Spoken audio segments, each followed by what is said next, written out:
الحمد للہ وکفا والصلاة والسلام علی سید الانبیاء معدن الجود والعطاء وعلی آلہ وصحبہ وبارک وسلم دائما ابدا اما بعد اعوذ باللہ من الشیطان الرجیم بسم اللہ الرحمن الرحیم بحمد اللہ تعالی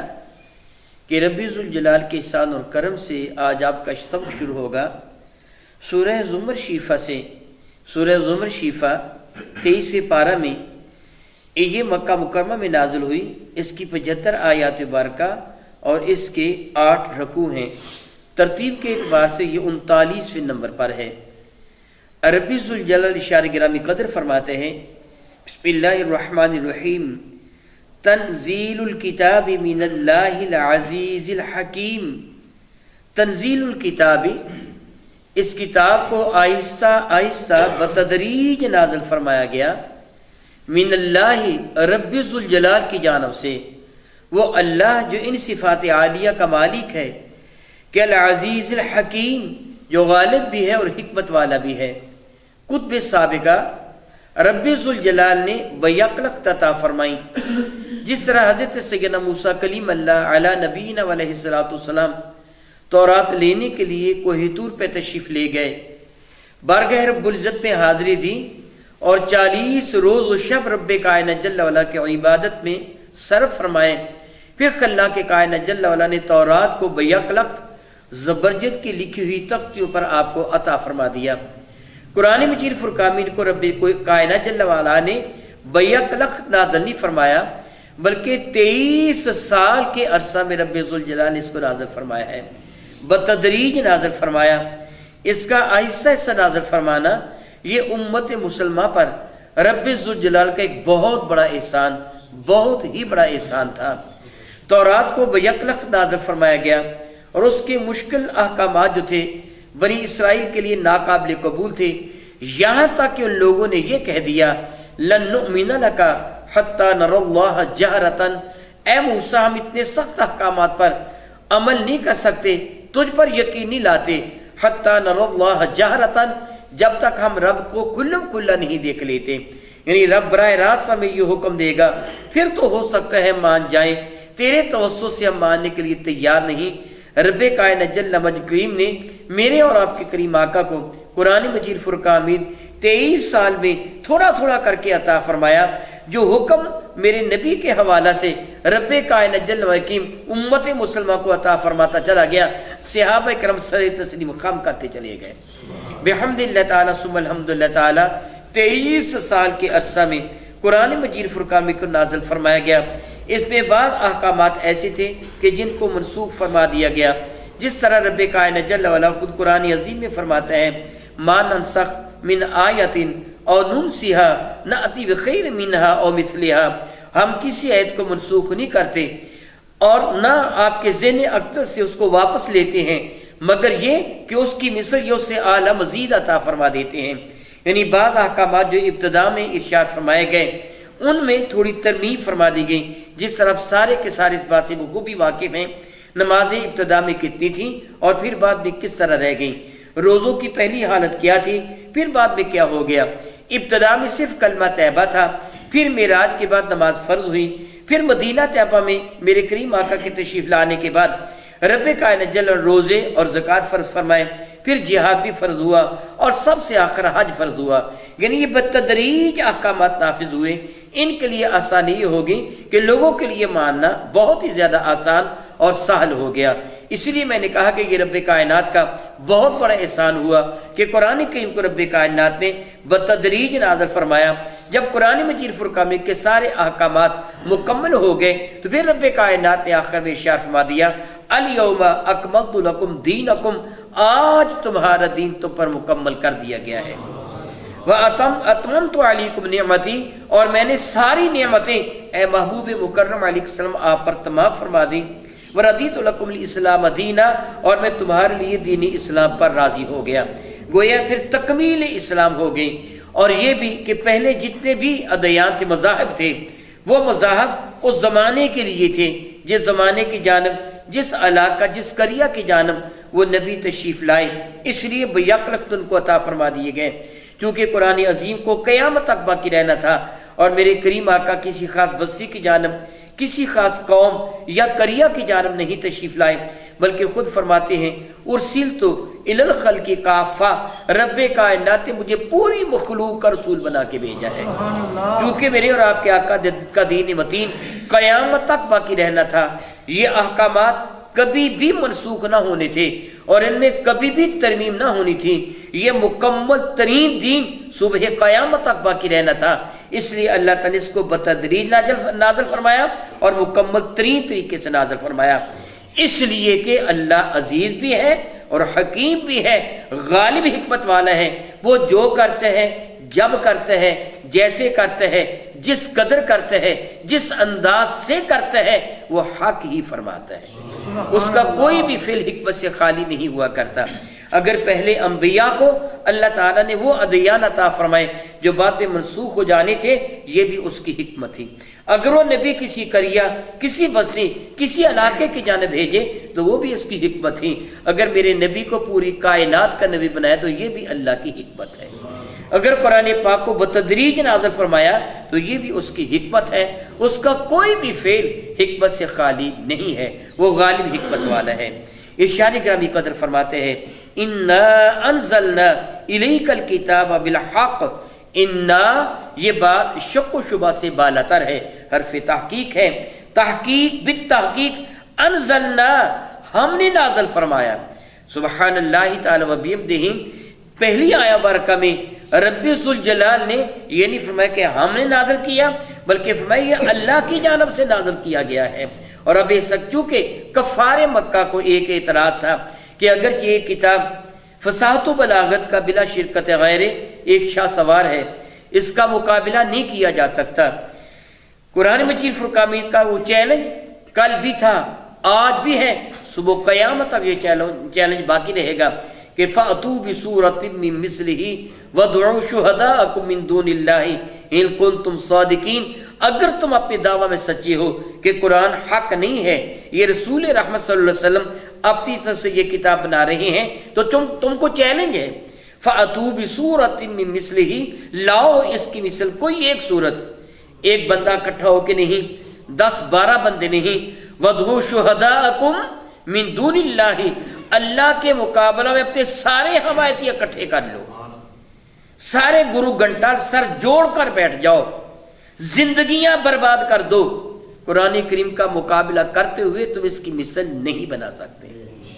بحمد اللہ تعالیٰ 14 صدیاں بیت گئیں، معلوم نہیں کتنے زمانے آئے، زمین کیسے کیسے آسمانوں کو کھا گئی، مگر کوئی بھی قرآن مجید فرقان کا مقابلہ نہیں کر پایا۔ کفار اس حقیقت کو جاننے کے باوجود کہتے تھے یہ چیز حقیقت ہے، کس کا مقابلہ نہیں کیا جا سکتا، مگر یہ بنایا ہوا، میرے نبی کا نام لے کہتے تھے، اس صادق و امی کا بنایا ہوا ہے جو لوگوں کے مشورہ سے بناتا ہے۔ اس لیے پہلی آیہ مبارکہ میں رب کریم نے فرمایا یہ نبی کا بنایا نہیں، یہ رب کائنات کا نازل فرمودہ ہے، یہ اللہ نے نازل فرمایا ہے۔ اب اگلی آیہ مبارکہ میں میرے نبی سے خطاب فرماتا ہوا ارشاد فرماتے ہیں انا انزلنا الیک الکتاب، یا رسول اللہ صلی اللہ تعالی علیہ وسلم، پہلا خطاب سب سے تھا جس پہ کافر بھی شامل ہیں کہ یہ اللہ کی جانب سے نازل فرمودہ ہے۔ اب یہ خطاب بالخصوص میرے نبی سے ہے، انا انزلنا الیک الکتاب، یا رسول اللہ صلی اللہ علیہ وسلم بے شک ہم نے آپ کی جانب کتاب نازل فرمائی، بالحق، اس انداز سے نازل فرمائی جو سراپا حق ہے۔ سبحان اللہ تعالی و بحمدہ، جس رب ذوالجلال نے کتاب کو نازل فرمایا وہ بھی حق، جو جبریل امی کتاب لے کے نازل ہوئے وہ بھی امی ہیں، وہ بھی حق، صراط مستقیم سے ایک لمحہ کے لیے بھی دائیں بائیں نہیں ہو سکتے، یہ تصور بھی کفر ہے۔ وہ فرشتہ اللہ تعالیٰ کا فرمانبردار ہے، جبریل امی ہے، لانے والا بھی حق، اور جس نبی پہ نازل ہوا وہ بھی حق، اور جو کتاب نازل ہوئی یہ بھی حق۔ اس پہ باطل کا شائبہ بھی نہیں ہے، ممکن ہی نہیں ہے کہ کسی بھی طرف سے اس پہ ذرا برابر بھی باطل شامل ہو سکے، غیر ممکن ہے اس پہ باطل کی شمولیت۔ یہی وجہ ہے بحمد اللہ تعالی ثم الحمد للہ تعالی جب سے قرآن مجید فرقان کو رب کائنات نے نازل فرمایا اور قرآن کریم پر صحابہ کا جو اجماع، آج تک اس میں ایک حرف کی بھی کمی بیشی ممکن نہیں ہے، جو ہے جیسے ہے جس طرح ہے وہ حق کے ساتھ آج بھی موجود ہے۔ ربی ذوالجلال ارشاد فرماتے ہیں کہ ہم نے اس کو حق کے ساتھ نازل فرمایا، یعنی جو اس کی اخبار ہیں، دی گئی خبریں ہیں جن کا تعلق زمانے گزشتہ کے ساتھ تھا، جو ہو چکا ہے ماکان، اور جو زمانے حال کی یہ خبریں دے رہا ہے، جس طرح جو خبریں دیں جو پوری ہو رہی ہیں، وہ اخبار غیب جن کا تعلق آئندہ زمانے سے تھا، یعنی جو ماکانہ وما یکون، جو ہو چکا قرآن نے بیان کیا، جو ہونے والا ہے جو قرآن نے بیان کیا، جو بیان کیا، جس قدر بیان کیا، جہاں بیان کیا، جیسے بیان کیا، حق بیان کیا ہے۔ اس میں کبھی بھی نقص نہیں آ سکتا، غیر ممکن ہے کہ قرآن مجید فرقان کی کوئی خبر معاذ اللہ تعالیٰ جھوٹی ہو، خواہ اس کا تعلق ماضی کے ساتھ ہے یا مستقبل کے ساتھ یا فی زمانہ حال کے ساتھ، جس کا تعلق ہے کہ جو رب کائنات جل وعلا کی جانب سے دی گئی خبریں جو پوری ہو رہی ہیں، جو پوری ہو چکی ہیں، جو آئندہ قیامت تک پوری ہوں گی۔ اس اعتبار سے یہ کتاب سراپا حق ہے۔ تو فاعبد اللہ، پھر تم پہ لازم کیا ہے، کیا چاہیے تم کو کہ تم عبادت کرو اللہ رب العزت جل مجد الکریم کی۔ یہ خطاب ظاہر معلوم ہوتا ہے میرے نبی سے ہے، میرے کریم کی اطاعت میں ساری کی ساری امت سے ہے۔ ظاہر خطاب حضور کے ساتھ ہے، حضور سے بڑھ کر میرے رب کا کون عابد ہو سکتا ہے؟ کوئی بھی نہیں۔ ان کا نام اگر محمد ہے صلی اللہ تعالی علیہ وآلہ وسلم، کہ جس کا معنی بنتا ہے الذی یحمد حمدا بعد حمد، ایسی ذات بابرکات کہ جس کی بغیر کسی انقطاع کے مسلسل ثنا ہوتی رہے، وہ ہنسی ہنسی محمد ہوا کرتی ہے۔ اور احمد میرے نبی کا نام کہ کائنات میں سب سے زیادہ جس ذات نے میرے رب کی حمد کی ہے، وہ ذات بھی میرے مصطفیٰ کریم کی ذات ہے۔ میرے اور آپ کے کریم آقا تاجر اربجم شفیع معظم رحمت کون مکا علیہ، تو اس طرح سے سوال کیا گیا تھا کہ اللہ کے نبی علیہ السلام رب کائنات جل وعلا نے سب سے پہلے کس شے کو پیدا فرمایا؟ تو میرے نبی نے فرمایا تھا ان اللہ تعالی خلق قبل الاشیاء نورا نبی شیکا من نوری، رب کائنات نے ہر چیز سے پہلے تیرے نبی کے نور کو پیدا فرمایا تھا، اور جب سے میرے کریم آقا کی تخلیق ہوئی اس وقت سے لے کے میرے کریم آقا آخر لمحہ تک اپنے رب کی حمد ہی کرتے رہے۔ اس اعتبار سے کائنات میں سب سے زیادہ عبادت کرنے والے، سب سے زیادہ حمد کرنے والے وہ بھی میرے نبی ہیں، اور قیامت کے دن بھی جو سب سے زیادہ میرے رب کی حمد کرنے والا ہوگا وہ میرے نبی ہیں۔ اس اعتبار سے پوری کائنات میں سب سے بڑے عابد رب کائنات کی عبادت کرنے والے، اللہ تعالیٰ کی حمد کرنے والے میرے آقا ہیں۔ اور پھر میں یا آپ کبھی نماز پڑھیں گے یا کبھی روزہ رکھیں گے یا حج کریں گے یا زکوٰۃ دیں گے، میرے نبی پر زکوٰۃ فرض نہیں تھی کہ میرے نبی کے پاس مال ہی جمع نہیں تھا، اس بنا پہ زکوٰۃ فرض نہیں تھی، زکوٰۃ کا میں نے ذکر کر دیا۔ ہم جو بھی عمل کرتے ہیں ہو سکتا ہے کبھی جی نہ چاہتے ہوئے کوئی عمل کریں، ممکن ہے تہجد کے وقت آپ کو اٹھنے کو جی نہ چاہے آپ پھر اٹھیں، ایک روزہ رکھنے کو جی نہ چاہے پھر آپ روزہ رکھیں، یہ تکلف ہے۔ پھر نبی فرماتے وما انا من المتکلفین، میں نے کبھی تکلف کیا ہی نہیں۔ گویا ہر عبادت کا عمل کرنا میرے نبی تکلف سے نہیں کرتے، یہ میرے نبی کی عادت کریمہ ہے۔ یہ میرے نبی، میں کبھی تکلف سے کام لوں گا کہ نہ چاہتے ہوئے بھی کوئی نیک عمل کرنے کی کوشش کروں گا، میرے نبی تکلف سے کام نہیں لیتے۔ اس لیے ان کی جانب کسی ایسی شے کی نسبت کرنا جو عیب ہو ناممکن ہے کہ میرے نبی تکلف سے کام لیتے، ان کی ساری عادتیں۔ اللہ اکبر، اللہ اکبر۔ میں یہ کہتا ہوں کہ بیوی اپنے خاوند کے بارے میں کتنا جانتی ہے، آپ سارے کے سارے جانتے ہیں۔ میری ماں سے آپ سب کی ماں، سب ایمان والوں کی ماں سیدہ زاہدہ طیبہ طاہرہ عائشہ صدیقہ رضی اللہ تعالیٰ سے سوال کیا گیا تھا میرے نبی کے بارے میں، حضور کی عادتیں کیا تھیں، حضور کے اخلاق کیا تھے۔ اخلاق خلق کی جمع ہے،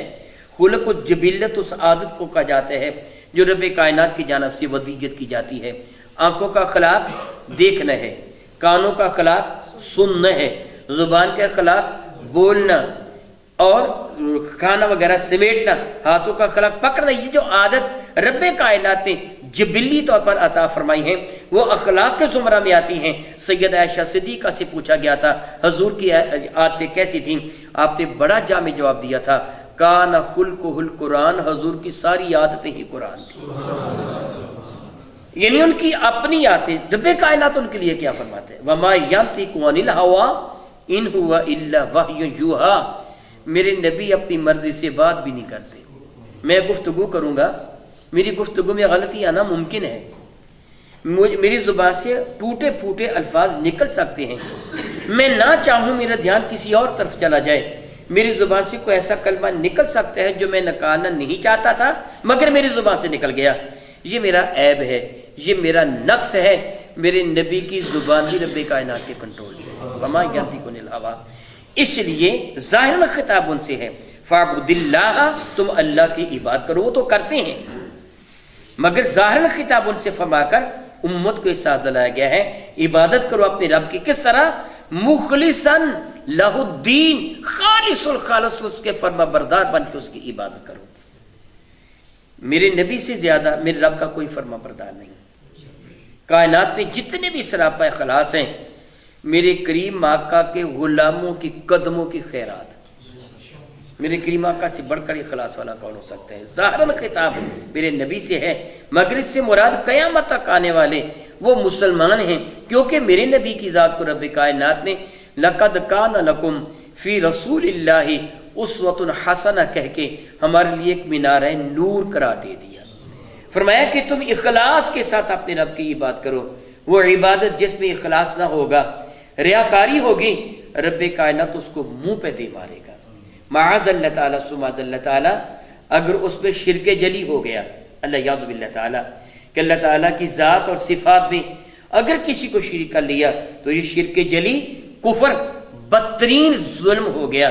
معاذ اللہ، سب کچھ برباد ہو گیا۔ لیکن اگر ایسے نہیں بھی کیا، کسی اور کو راضی کرنا ذہن میں تھا، میں نماز پڑھوں گا، میری طرف لوگ دیکھ کر راضی ہو کر میری عزت کریں گے، میں سخاوت کروں گا، لوگ مجھے بڑا سخی کہیں گے، میرا وقار بلند ہو جائے گا، مجھے عزت مل جائے گی۔ رب کائنات جل وعلا کے حضور میں معافی مانگتا ہوا یہ جملے کہہ رہا ہوں،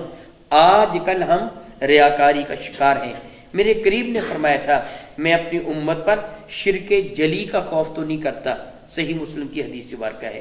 یعنی وہ جو بت پرستی ہوتی ہے، غیر اللہ کی پرستش، فرمایا میں اپنی امت پر، یعنی جو کلمہ گو ہیں ان پر شرک جلی کا خوف تو نہیں کرتا کہ وہ ایسے شرک نہیں کریں گے۔ میرے کریم کا یہ فرمان کس قدر حقیقت آفری ہے، آپ اس کا اندازہ جو بھی کر سکتے ہیں۔ کسی ایسے دیہاتی کے پاس اب چلے جائیں کہ جو ایک دن بھی اسکول میں نہیں گیا، جس نے کبھی مسجد کا بیچارے نے رخ ہی نہیں کیا، اس کو صحیح طریقے سے کلمہ طیبہ بھی نہیں آتا، وہ ہل چلاتا ہے، گھاس کھودتا ہے، آپ اس سے پوچھے اللہ کتنے ہیں، وہ بتائے گا ایک ہے،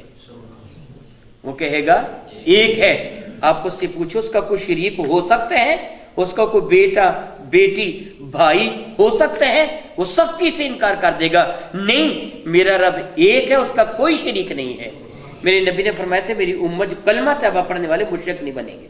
شرک جلی نہیں ان میں آئے گا، ہاں البتہ شرک خفی ہوگا۔ میرے نبی فرماتے تھے مجھے اس کا بہت خوف ہے، وہ چیز حقیقت پر مبنی ہے۔ میں نے جو پہلے جملہ کہا کہ میں اللہ تعالیٰ سے معافی مانگتا ہوں، میں الزام تراشی نہیں کرتا، مگر اس حقیقت سے آپ بھی واقف ہیں کہ سیاستدان آج کل سیاستدان جتنا بھی خرچہ کرتے ہیں، میں یہ تو نہیں کہتا کہ سارے کے سارے، ممکن ہے کوئی ان میں ایسا بھی ہو جو اللہ کی رضا کے لیے کرتا ہو، وہ سارے کے سارے اپنے ووٹوں کے لیے کرتے ہیں کہ ہمیں عزت مل جائے گی۔ جب الیکشن قریب ہوتے ہیں تو کہیں بھی جنازہ ہو سیاستدان بھاگ کے جاتا ہے کندھا دینے کے لیے، اور جب وہ ممبر منتخب ہو جاتا ہے تو پھر وہ کدھر چلا جاتا ہے، پھر کوئی نہیں مرتا، پھر اس کو ملنے کے لیے بھی جائیں تو اس کے جو سیکرٹری ہوتے ہیں وہ ملنے نہیں دیتے۔ پہلے اس کی حالت کیا ہوتی ہے، وہ اپنے ہاتھوں سے آپ کے بازار کی نالیاں صاف کرنے کی کوشش کرے گا، کبھی جھاڑو پکڑ لے گا، یہ سب کچھ ریاکاری ہے۔ آپ کے خون پسینے سے، آپ کی کمائی سے وہ حاصل کردہ ٹیکس حکومت کے خزانے میں جمع ہوتا ہے وہ سیاستدان اس سے بھی کسی غریب کو دیتا ہے تو میڈیا والوں کو بلوا کے اپنی تصویریں اترواتا ہے، دیکھو میں یہ سخاوت کر رہا ہوں۔ وہ سخاوت اپنی جیب سے نہیں کر رہا، اپنی باپ کی ملکیت سے نہیں کر رہا ہوتا، وہ آپ ہی کے خون پسینے کی کمائی کے ٹیکس سے وہ چیز بنا رہا ہوتا ہے، پل بنائے، وہ سڑک بنائے، آپ کی نالیاں بنائے، آپ کو سوئی گیس دے، آپ کو بجلی دے، جو کچھ بھی کرے وہ آپ کے پیسوں سے کرتا ہے، لیکن احسان آپ پہ جتا دیکھا میں نے آپ کو یہ دیا،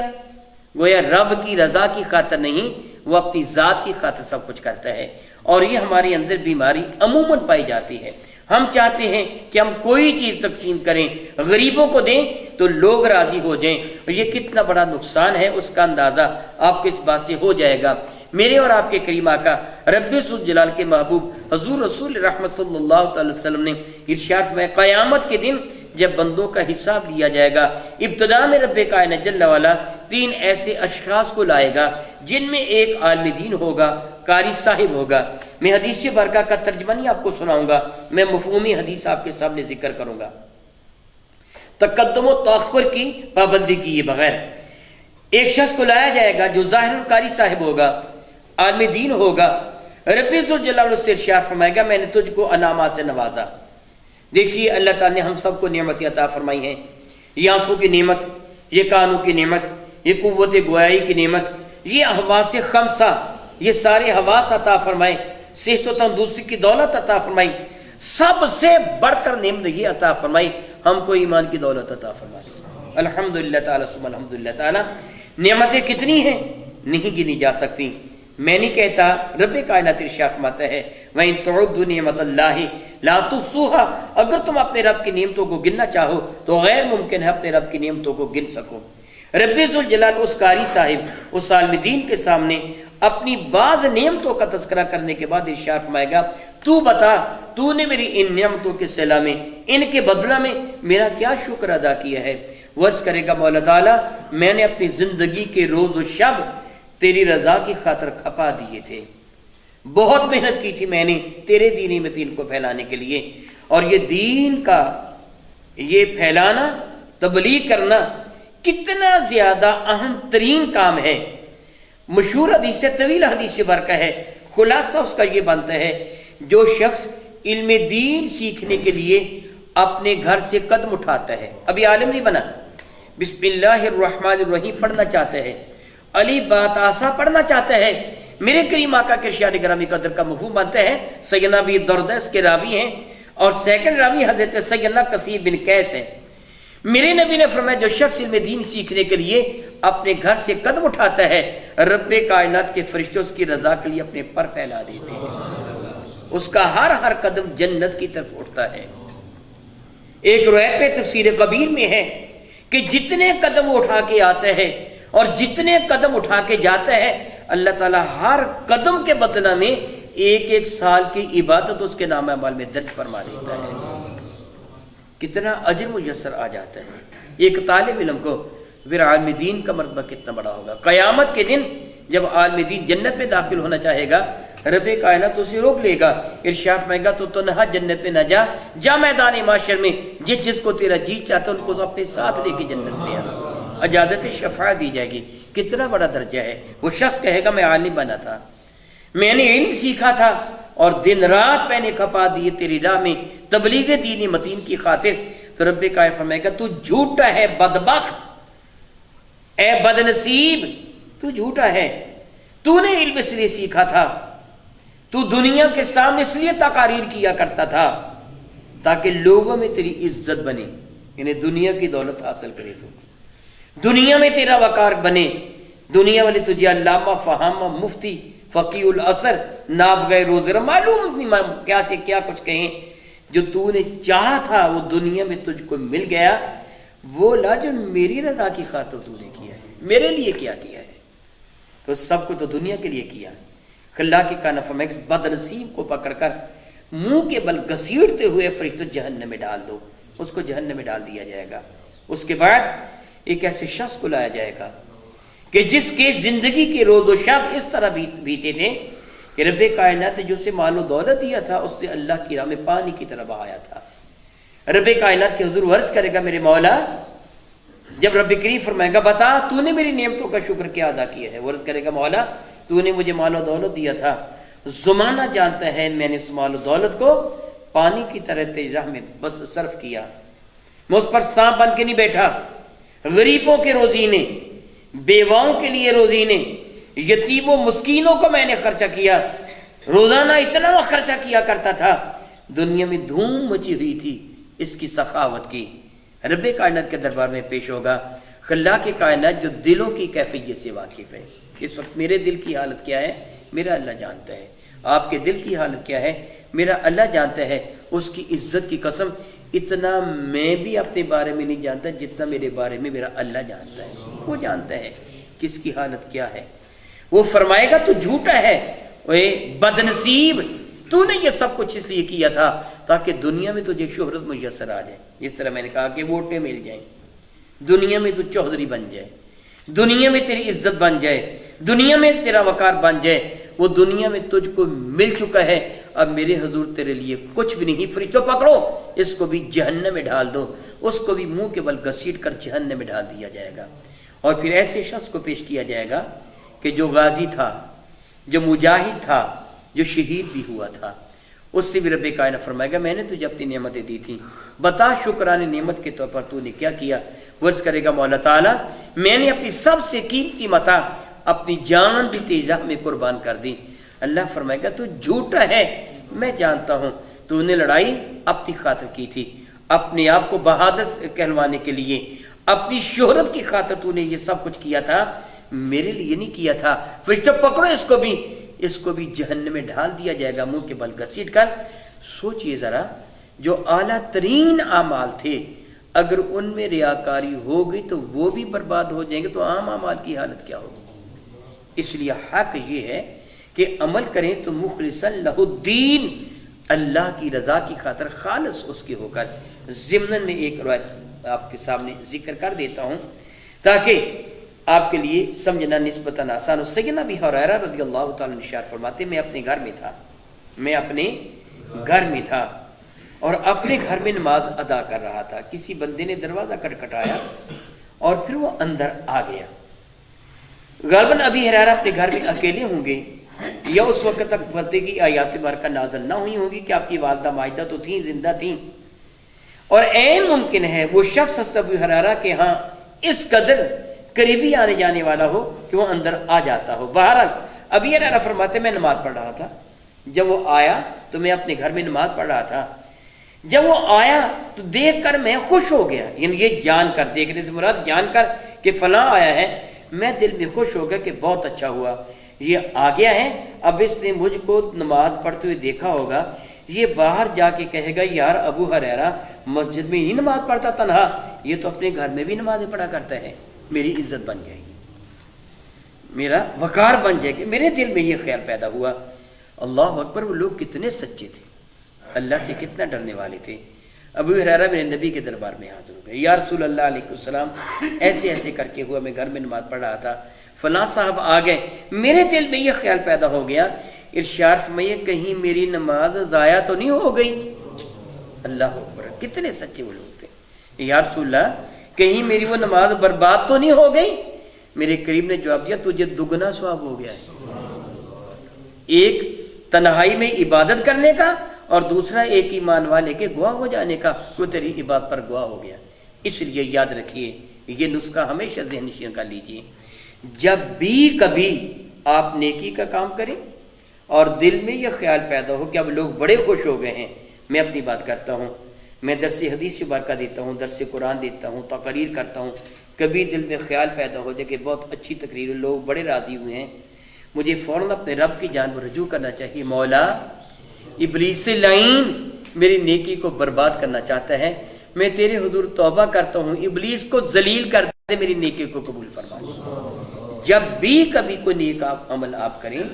ذہن میں ریاکاری پیدا ہو، فوراً اپنے رب کی جانب رجوع کریں کہ مولا تعالی جل وعلا یہ کام میں تیری رضا کی خاطر کر رہا ہوں، ابلیس نے میرے دل میں عجب پیدا کیا، اے رب کائنات اس کو ذلیل کر دے، میری نیکی کو قبول فرما لے۔ کوئی عجب نہیں کہ رب کائنات جل وعلا آپ کی نیکی کو قبول فرما لیں۔ الحمدللہ تعالیٰ ثم الحمدللہ تعالیٰ، آپ نے سنا کہ رب کائنات نے ہمیں پورے اخلاص اور محبت کے ساتھ نیکی کرنے کا حکم دیا ہے۔ رب کائنات میری کریم آقا کے صدقہ سے ہمیں اس کی توفیق و ہمت عطا فرمائے۔ او کما قال اللہ تبارک و تعالی واللہ تعالی اعلم باسرار کتاب۔